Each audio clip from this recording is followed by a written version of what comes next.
Washingtondan Amerika ovozi namoyish etadi. Shu kunning eng dolzarb mavzulari: Markaziy Osiyo, xalqaro hamjamiyat, Amerika xalqi va hayoti, siyosiy, ijtimoiy va madaniy yangiliklar. Bularning hammasi bizning kundalik radio dasturlarimizda va haftalik Amerika manzaralari ko'rsatuvida, shuningdek internetdagi sahifamizda. Amerika ovozi xolis, tezkor va ishonchli axborot manbai.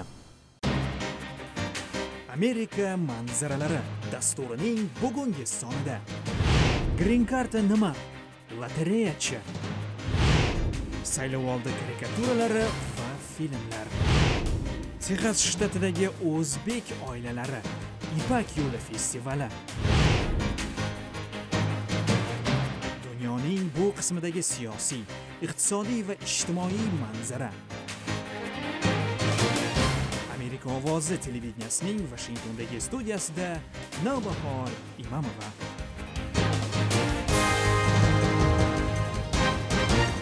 Assalomu alaykum. Qo'shma Shtatlar xalqi va hayoti, tashqi siyosat va global mavzular haqidagi ko'rsatuvimiz yana huzuringizda. Har yili dunyo bo'ylab millionlab odam AQShda doimiy yashash va ishlash huquqini qo'lga kiritish uchun Green Card lotereyasini o'ynaydi. Ammo ular orasida omadi chopganlar juda kam. Dasturda yutmaganlar qayta ishtirok etishi mumkin. 2014-yil uchun Green Card tanlovi 2-oktyabrda boshlandi. Bir oy davom etadi. Behzod Muhammadiy bu borada ma'lumot beradi. Ro'zbi Mazhariy bu borada omadi chopganlardan. U AQShga Green Card dasturi orqali 1999-yilda kelgan. O'sha paytda harbiy xizmatda edim. Bir kuni singlimdan xat oldim. Menga darhol qo'ng'iroq qil deb yozibdi. Singlimga telefon qilsam, u menga yangilikni aytdi. Turli millat vakillari uchun migratsion vizalar, xalq tilida esa Green Card deb ataladigan bu dasturda dunyoning ko'plab o'lkalaridan xorijiy fuqarolar ishtirok etadi. Ular orasida o'zbekistonliklar ham bor. O'tgan yili jahon bo'ylab 55 ming Green Card uchun 8 million kishi qatnashgan. Green Card dasturiga hujjatlarni topshirish internet orqali amalga oshiriladi. Natijalarni ham kelasi yilning may oyida internet orqali bilsa bo'ladi. Hozir biz tashkil etgan tizimda ishtirokchi hamma narsani bir o'zi qiladi. Kimlargadir pul to'lab vositachilar orqali hujjat topshirishga hojat yo'q. Natijani ham o'zlariga berilgan maxsus raqam orqali aniqlashadi. Tanlov natijalari e'lon qilingach, biz ulardan yana saytga kirib o'z anketalarini tekshirishlarini so'raymiz. O'zbekiston uchun har yili 4 ming atrofida o'rin ajratiladi. Green Card dasturida ishtirok etmoqchi bo'lganlar AQSh Davlat departamentining rasmiy veb sahifasi orqali hujjat topshirishlari mumkin. Anketani to'ldirish yo'l-yo'riqlari turli xorijiy tillarda, xususan o'zbek tilida ham mavjud. Washingtondan Behzod Muhammadiy, Amerika ovozi televideniyasi uchun. Respublikachilardan prezidentlikka nomzod Mitt Romney fikricha, uning raqibi prezident Barack Obama global muammolarga yechim topishda va Amerikani yetakchi davlat sifatida saqlab qolishda oqsamoqda. Dushmanlar esa bundan ruhlanmoqda, deydi Romney. Oq uy nazarida esa bu safsatabozlikdan boshqa narsa emas. Tafsilotlar bilan Odil Ro'zaliyev. Mitt Romneyning aytishicha, prezident Obamaning tashqi siyosatida dadil liderlik yetishmaydi. Tashabbuskorlik o'rnida umid bor xolos. Umid strategiya emas. Bayonotlarimizni amaliy ishlar bilan tasdiqlamas ekanmiz, yaqin sharqda ittifoqchilarimizni qo'llay olmaymiz, dushmanlarimizni yenga olmaymiz. Romney Suriya mojarosi va Liviyada AQSh konsullik xizmatiga hujumga ishora qildi. Prezidentimizning vazifasi Amerikaning buyuk qudratini ishga solib, tarix ketidan yurish emas, balki uni yaratishdan iboratdir. Toki taqdirimiz o'z qo'limizda bo'lsin. Romney prezidentlikka saylansa, Eronga qarshi qattiqroq turishga va'da berdi. Yangi sanksiyalarni qo'llashdan, hozirgilarni kuchaytirishdan tab tortmayman. Eron yadro intilishlariga toqat qilmasligimizni bu davlat rahbarlari so'zimizdan emas, harakatlarimizdan bilsin. Romney AQSh harbiy qudratini saqlashga, qurolli kuchlarni kelasi yilga rejalangan byudjet qisqartirishlaridan saqlab qolishga ham va'da berdi. Prezident Obama Osama bin Ladenning yo'q qilinishini, Iroq urushiga barham berilishini, Yaqin Sharqda diktaturalarning AQSh harbiy aralashuvisiz yemirilishini tashqi siyosatining muvaffaqiyatlari deb biladi. O'tgan oy Demokratik partiyaning qurultoyida davlat rahbari shunday degan edi. Bayonotlaridan shuni bilsa bo'ladiki, ular mamlakatni quruq baqir-chaqir va qimmatga tushuvchi xato siyosat davriga qaytarmoqchi. Obamaning saylov reklamasida ham Romneyning tashqi siyosatdagi tajribasizligi tanqid qilinadi. Amerika diplomatlari Liviyada hujumga uchraganida New York Times gazetasi Romneyning hujumlarga nisbatan bildirgan munosabatiga qarab, unda prezidentlik irodasi aslo yo'qligini ta'kidladi. Biroq ayrim tahlilchilar Romneyning Amerika tashqi siyosatda faolroq bo'lishi kerak degan fikrni qo'llab-quvvatlaydi. Yaqin Sharq katta o'zgarishlarni boshdan kechirmoqda. Amerikaning bu jarayonlarga ta'siri hozircha cheklangan. Ammo Romney haq, imkoniyatlarimiz darajasida faolroq bo'lishga harakat qilishimiz kerak. Odil Ro'zaliyev, Amerika ovozi televideniyasi uchun. Biz yoritayotgan mavzular yuzasidan fikr va mulohazalaringizni kutib qolamiz. Saytimiz boy ma'lumotlar manbai.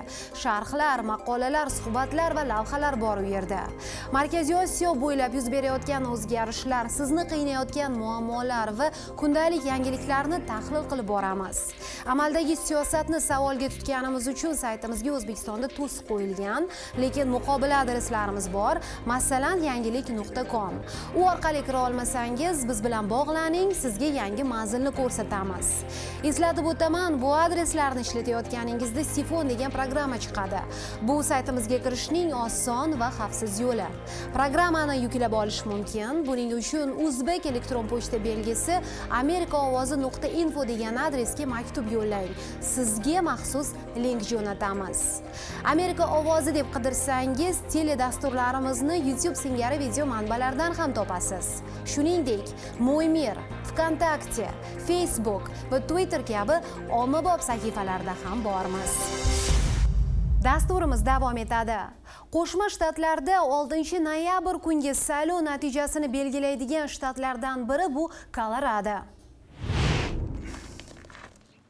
Dominik Martinez bundan 4 yil oldin Barack Obamaga ovoz berganlar bilan gaplashish niyatida hovlima-hovli yuribdi. Maqsadimiz Romney yoki Obamaga ovoz bersammikin deb ikkilanib turgan fuqarolarni topish va ularning fikrini o'zgartirish, biz tarafga og'dirish. Pueblo shahri aholisining yarmi latinolar, Obama tarafdorlari. Qolganlarining kimga ovoz berishi hozircha noma'lum. Menimcha Obama quruq va'da beryapti xolos. Romney ham va'daboz. Quruq gapdan charchadim. Real o'zgarish qiladigan rahbar kerak dedi mana bu amerikalik. Pueblo aholisining kimga ovoz berishidan ham saylovda qatnashishi muhim deydi tahlilchilar. Aslida Koloradoning boshqa shaharlarida ham shu vaziyat. Mahalliy siyosatshunos Kenneth Becker so'zlariga ko'ra, umidini yo'qotgan latinolar umuman ovoz bermasligi mumkin. Aksariyat latinolar saylovda ishtirok etmaslikka qaror qilsa, prezident mag'lubiyatga uchrashi hech gap emas. Chunki o'tgan safar ular Obamani ma'qul ko'rgan. Silverio Salazar, respublikachi nomzod Mitt Romney tarafdori. Latinolar Obamaga ovoz berganidan ko'ra saylovga chiqmagani ma'qul deydi u. Amerikada prezident saylovlari kampaniyasini yaqindan kuzatib borayotganlar orasida siyosiy karikatura ustalari alohida o'ringa ega. Omma fikrini shakllantirishda ularning roli beqiyos. Satira va karikatura bu jamiyatda kuchli vositalar. Bitta chiziqdan boshlangan surat asta-sekin jonlanganga o'xshaydi. Matt Walker mohir karikaturachi. Politico.com veb-sayti va gazetasida ishlaydi. Bu safar u respublikachilardan prezidentlikka nomzod Mitt Romneydan ilhomlandi. Uni Mariya Antuanetta qiyofasida shirinlik yeyayotganini tasvirladim. Yaqinda yashirin ravishda videoga olingan bir chiqishida Romney amerikaliklarning 47% hukumat yordamiga qaram, shuning uchun ularning ko'nglini ovlash befoyda degan edi. Walker nomzodni xalqning yeyishga noni bo'lmasa, shirinliklar yesin degan va ko'p o'tmay g'azablangan xalq tomonidan qatl etilgan erkatoy fransuz qirolichasiga qiyosladi. Men an'anaviy uslubda ishlayman. Zamonaviy karikaturachilar rasmda so'z, ya'ni matndan ko'p foydalanadi. Men esa tasvir orqali hazil mutoyiba qilaman. Prezident Obama ham hajviya uchun yaxshigina ilhom manbai deydi Walker. Lekin George Bushga teng keladigani bo'lmagan. George Bush va Dick Cheney rahbarligi siyosiy karikaturaning oltin davri edi. Odil Ro'zaliyev, Amerika ovozi televideniyasi uchun. Saylov oldidan Amerikada siyosiy kartinalar ekranga chiqishi oddiy hol. Ayrimlari badiiy, ayrimlari tarixiy yoki hujjatli filmlar. Ularni xolis asarlar deb atash qiyin, chunki aniq bir g'oya va maqsadlarni olg'a suradi. Masalan, Obamaning Amerikasi 2016 degan film. Unda demokrat prezident aslida Amerikaning asosiy dushmani deya tanqid ostiga olinadi. Des Moines shahrilik Jenin degan film esa liberal ruhda bo'lib, prezidentni himoya qiladi va respublikachilarni zamondan orqada qolib ketgan dunyoqarashi tor amerikaliklar sifatida tasvirlaydi. Lekin bu kartinalardan kimga nima foyda? Obamaning Amerikasi 2016. Dinesh D'Souza yaratgan bu hujjatli filmga ko'ra, amaldagi prezident din, urush va iqtisodga nisbatan yashirin rejaga ega. Amerikani butkul barbod qilmoqchi. Yaqinda chiqqan bu kartina 2-3 hafta ichida $30 million ishladi. Nina Sevi ko'zga ko'ringan kinoshunos, xususan hujjatli filmlarni o'rganadi. Saylov oldi kartinalardan maqsad deydi u, daromad qilish. You have to find a way to their heart.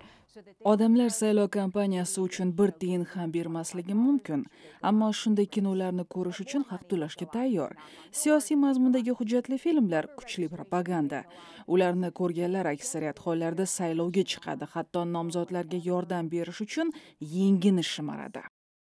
Des Moines shahrilik Jenin nomli satirik film esa respublikachi nomzodlarni tuban shaxslar sifatida aks ettiradi. Bosh rolda Gollivud yulduzi Jane Edith Wilson.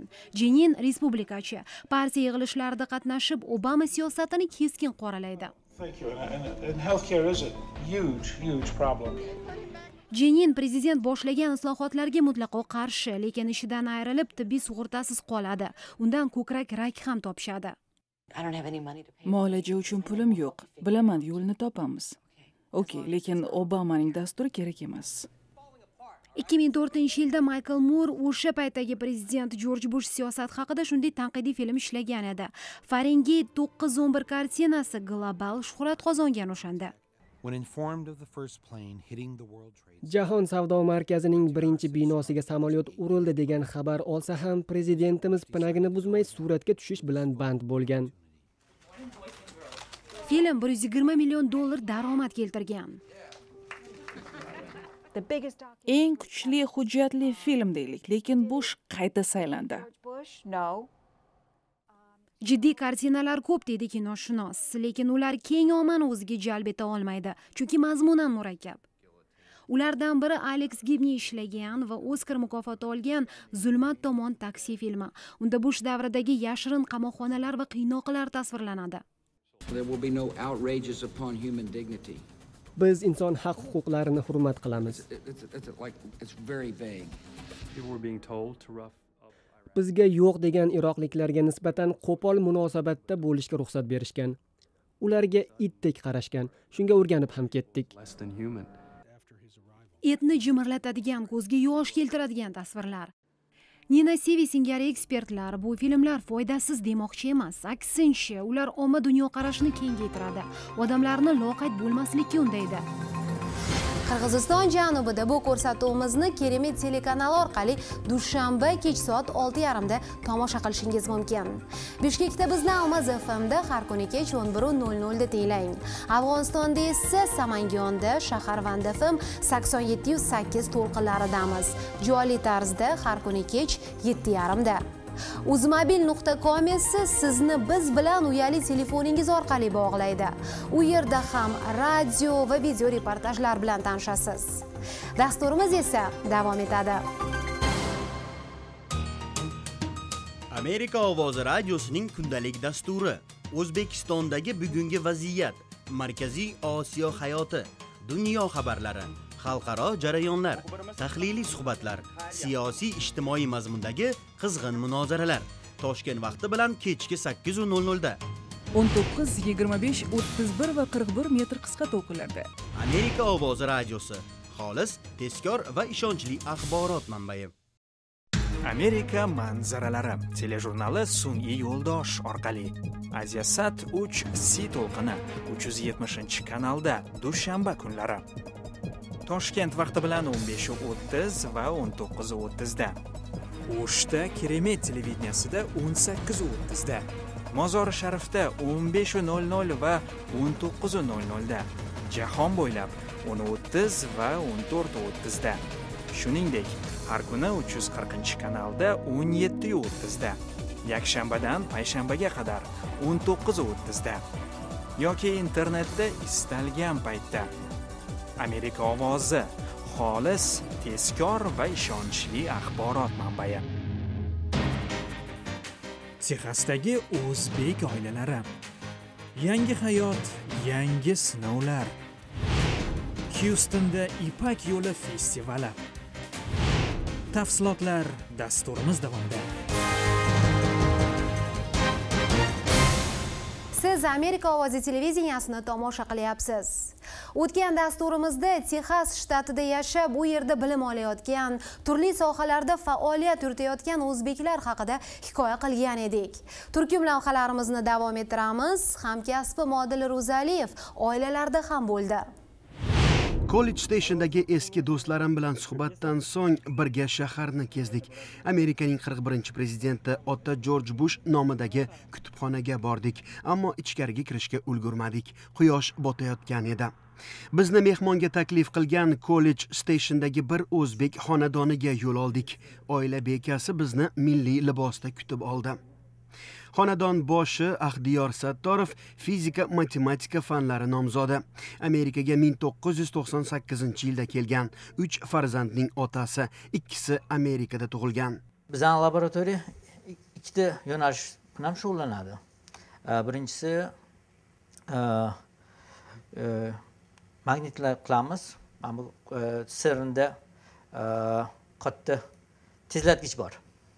O'sha tezlatgichni ishlatishda magnitlar ishlatiladi. O'sha magnitlarning dizaynlarini biz ham qilamiz.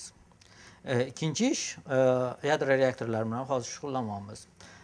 Asosiy masala reaktorlar ishlagandan keyin, oddiy reaktorlar ishlagandan keyin butun anaqasi uran hammasi yondirilmaydi.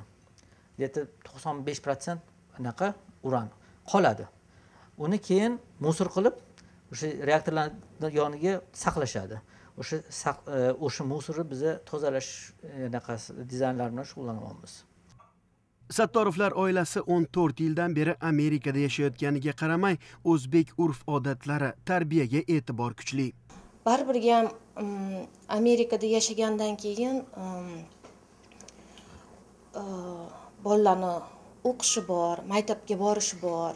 O'tda boshqa madaniyat, bolalar ko'p, har xil millatlik bolalar.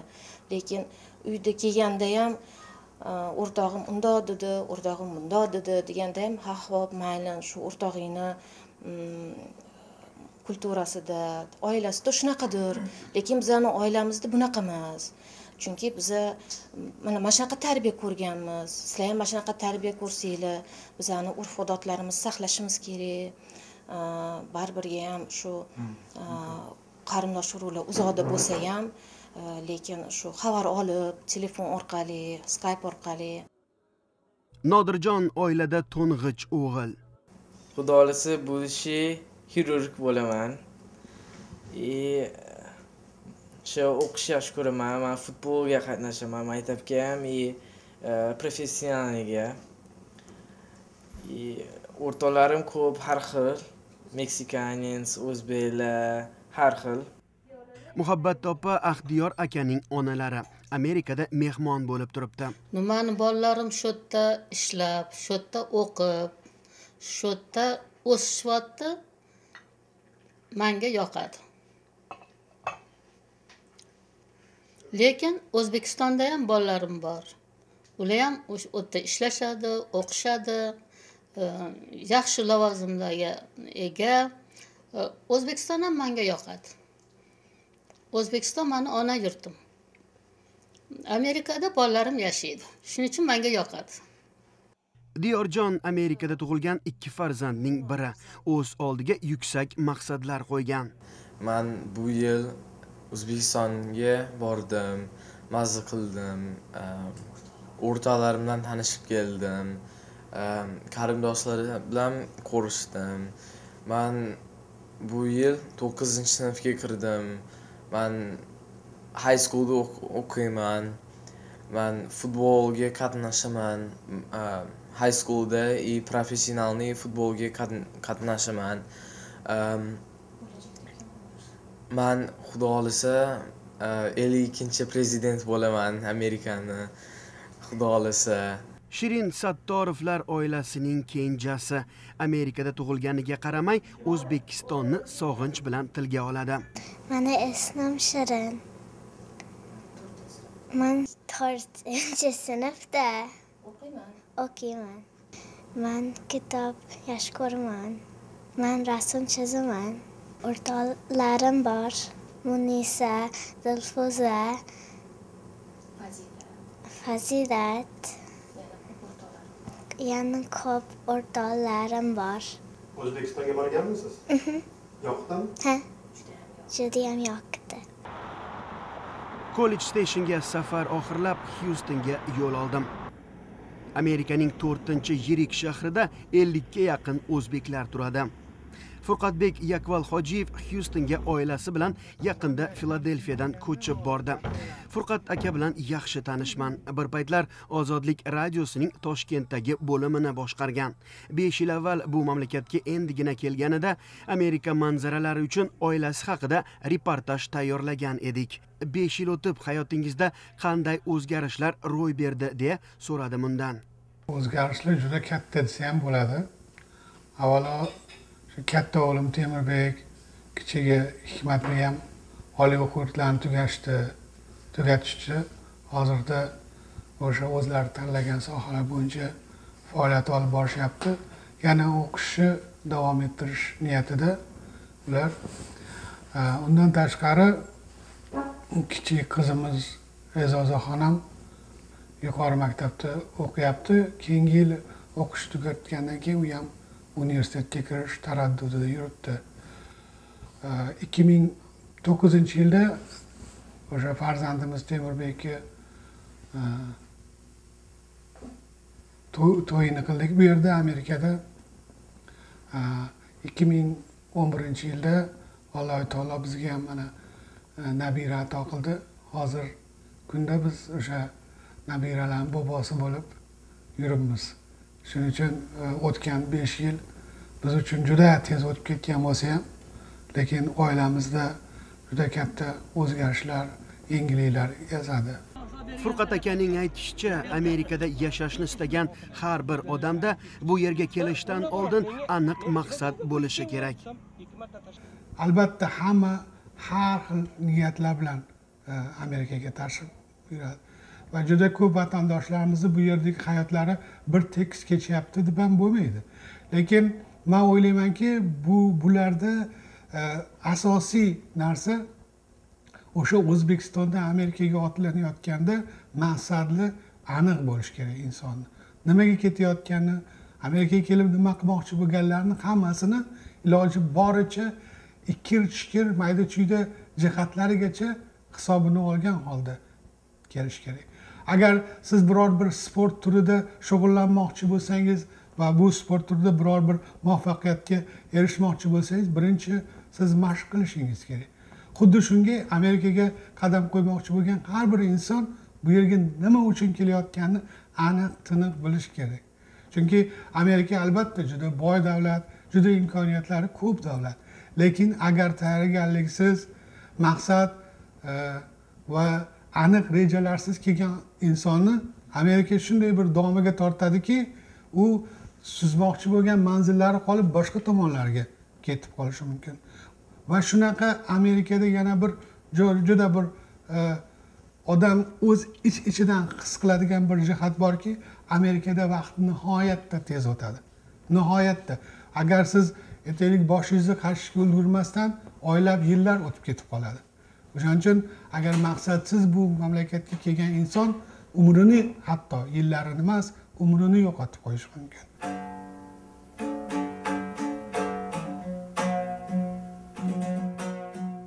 2009-yili Furqat aka o'g'li Temurbekni uylantirdi. Qudasi Beg'zod Dolimov O'zbekistonda dong'i ketgan olimlar sulolasidan. Texasdagi o'zbeklar mavzusidagi turkum lavhalarimizning birida bu inson va uning fanga qo'shayotgan hissasi haqida hikoya qilamiz. Odil Ro'zaliyev Texas shtatidan Amerika ovozi televideniyasi uchun.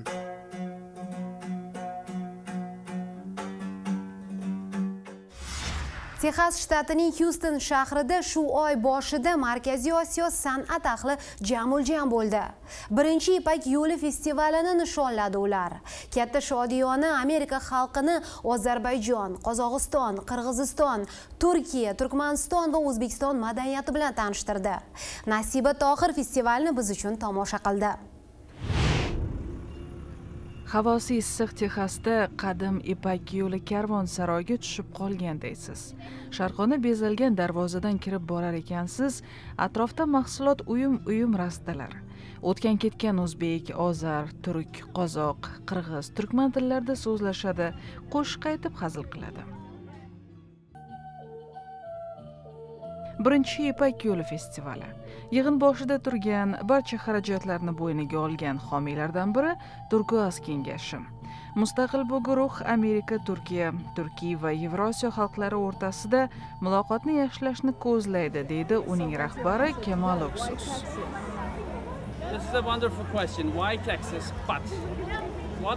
Fikrimcha, Amerikada eng mehmondo'st, ochiq shtatlardan biri Texasdir. Festivalda ishtirok etayotgan davlatlar ham mehmonnavoz. Shu jihatdan o'rtada o'xshashlik, odamo'xinlik kuchli. Boshqa tomondan Houston, Istanbul va Boku birodar shaharlar. Shuningdek, mintaqa va Texas o'rtasida energetika sanoati, bizneslar bordi keldisi kuchli. Texasliklar orasida Boku, Toshkent, Ashgabat, Bishkekda bo'lganlar kam emas. Shodiyonani tashkiliy jihatdan boshqargan esa Turksoy xalqaro tashkiloti. Madaniyat vazirliklari bilan ishlab, hunarmand, sozanda, xonanda, usta va oshpazlarni tanlagan shular. Bizni Turkiy dunyo YuNESKOsi deb atashadi, deydi uning bosh kotibi Duysen Kasiyinov.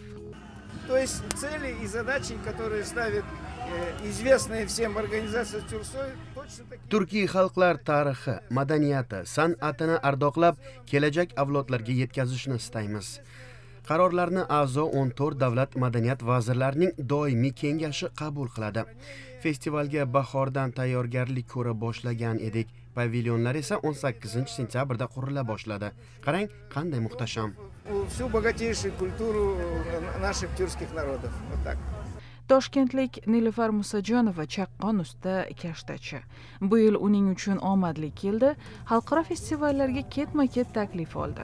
Ishlarimni qilgan ijodiy ishlarimni jo'natib, ularga tanlov bo'ldi. Shu tanlovdan o'tib, shu festivalga keldim. Bizi Turksoy firmasiga o'zimizning ishlarimizning namunasini foto qilib jo'natdik. Keyin ular ustalardan tanlab olib taklif qilishdi. Demak, mana shu ishlarni hammasini siz qilgansiz. Shogirdlarim. Qo'shni Chodirda xorazmlik rassom Anvar Nazarov bilan tanishamiz. Somon va kofe bilan ishlaydi. To'g'risi, men uchun Xorazmda faqat mehnat ijodkorlari, shogirdlar bilan. Ustalar, mana boshqa ustalar, boshqa chet elda ishlaydigan odamlar bo'lmayishlar, ofislarni sotib olib berishadi. 4 kunlik bu dabdabada yo'limizda yana boshqa antiqa hunar egalari uchradi, raqs dastalari ko'zni quvontirdi. Bu haqda kelgusi dasturimizda. Texasdan Nasiba Tohir, Amerika ovozi televideniyasi uchun. Kundalik yangiliklar, xalqaro va mintaqaviy o'zgarishlar, dolzarb masalalar tahlili bilan saytimiz va radio eshittirishlarimizda tanishib boring. Ko'rsatuvimizni shu yerda yakunlaymiz. Sizga har doimgidek tinchlik, xotirjamlik, salomatlik tilab qolamiz. Xonadoningizda shodlik, baraka va xushxabar arimasin. Washingtondagi studiyamizdan men Navbahor Imamova. Yaxshi dam oling.